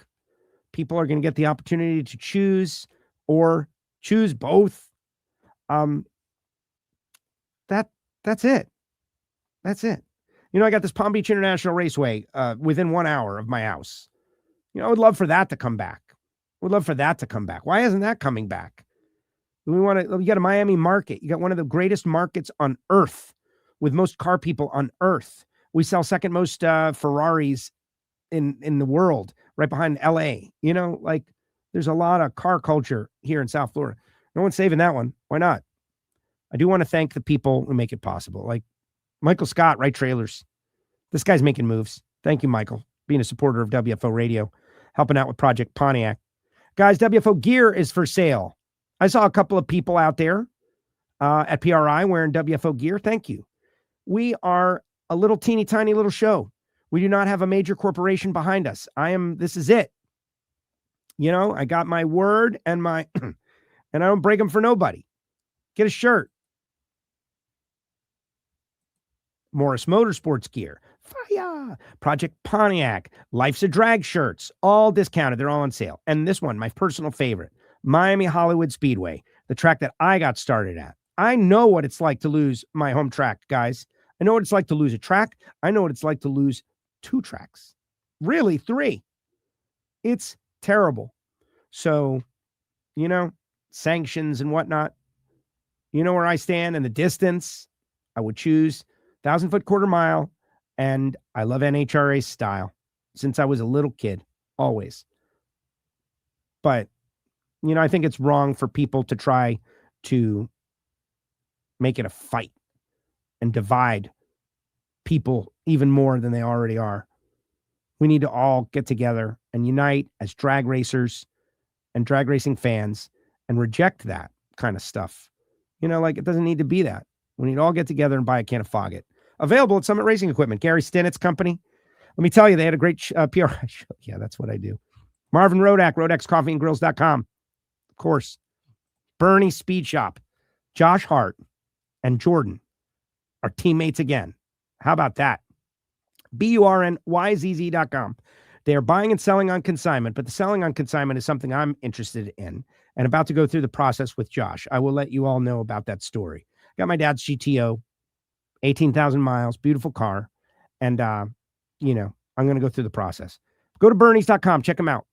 Appreciate those guys. Frank Hawley's Drag Racing School, the Dragster Adventure. Maybe I talk too much. Maybe I don't need to address this kind of stuff, but I think it's important. And the fact that Jordan is going to Frank Hawley's should tell you all you need to know. They have a great Christmas gift. It's called the Dragster Adventure. Get it for a friend of yours. Do it. HusseyPerformance.net. Redline Oil coming on board with PDRA. Good job, Mark. Got a big award out there at PRI honoring for his commitment to drag racing. Great stuff. Redline Oil. Went by and saw my buddy Randy Neal from CWT Industries, the balance machines. Great stuff. FTI. Spent a lot of time with Paul Lee, Krista Baldwin in the FTI booth. And they are building such a great business. And whether you run an FTI transmission like I do in Project Pontiac, or whether you're just using FTI parts and so many other of the assembled transmissions out there, FTI Performance, located in DeLand, Florida. Next time you need something for your car, torque converter, gear set, trans brake, call FTI. Total Seal piston rings, the whole reason I was out there, the whole reason I was even there. Total Seal. We got some really good stuff going to come up on the Hidden Horsepower feed. Matt Hartford and the team. And, of course, Jesse Converters, DPF XFit, and G-Sport, not Spot, G-Sport brand. Speaking of which, Dallas Glenn, Stephen Glenn, Attention in the Pits. You got to go check that out. Steve Glenn and his dad's car, amazing. But thanks to Eric and Matt Latino for helping me out with my catalytic converters on my street car. They're no good. And so we got to switch them out. And we'll be posting some videos of that happening. But head on board, Jesse, for your over-the-road truck. And that's it. Losing E-Town was a blow. Yeah, there's so much. And E-Town is still there. They tore down the walls, but it's still there. That's the thing. That's really the thing, is that the Northeastern United States of America doesn't have a track. All the way up to Epping. It's like, I consider that New England. And the millions and millions of American citizens. I mean, NHRA track, first of all, having just Reading, period, was not enough. I know there's Numidia, but a national event. And I think NHRA is going to work on that. That's the thing. This is one moment on a timeline. Everybody can take stock of what it is. I am pretty excited about what's coming in the 75th season of NHRA and 2026 in general for drag racing. Got this little friendly, or not so friendly, competition going on. You've got, a lot of people working very hard to do well in the sport of drag racing. And people are going to, make their decisions based on what's good for them. And we'll see how it all works out. But WFO Radio will be here to cover it from the, inside the NHRA side of things. That's been here doing this for a long time. I encourage you to subscribe. I invite you to subscribe. Hopefully you like the show. Jordan Vandergriff, wow, how great was he? Super excited about that. Like he and Austin, give him a year. Give him half a season at least. Can't expect a guy to, go up and bow up against a two-time world champion, one of the great levers the sport has ever seen, in his first effort. So I think, Austin is probably going to smack everyone around first half of the season. Give Jordan an opportunity to get up to speed. And then we're going to have ourselves a great rivalry. It's going to be a lot of fun. Till next time, Joe. Thank you very much. Yeah, guys. This has been a little bit therapeutic for me, too. I've enjoyed it. Find out about Life's a Drag. Just click subscribe, the podcast feed as well. We'll find out what those guys are going to do. But I appreciate Jordan. I appreciate all of you guys. And to everybody that said hello at PRI, except for the one person that got me sick. I don't know who that was, but taking my fist at you, bro. WFO, guys. Appreciate you.